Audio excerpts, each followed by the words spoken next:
Ito ang latest chika, promise ni Donnie. Wala na akong ibang hahanapin pa at wala akong balak pakawalan siya.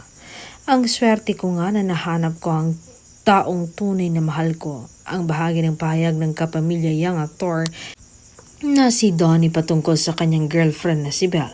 Kung naiisip ba niya na pwedeng mangyari sa relasyon nila ni Belle ang mag-goodbye sa isa't isa? Kontento na kasi ako kay Belle, kaya mahirap sabihin o gawin yon na magpaalam sa kanya. Wala na akong ibang hahanapin pa. Wala akong balak na pakawalan si Belle, paliwanag ng aktor. Dagdag pa niya, at gusto ko habang inaabot namin ni Belle yung goal namin na forever, yung future na gusto namin ini-enjoy namin yung life. Katwiran pa niya.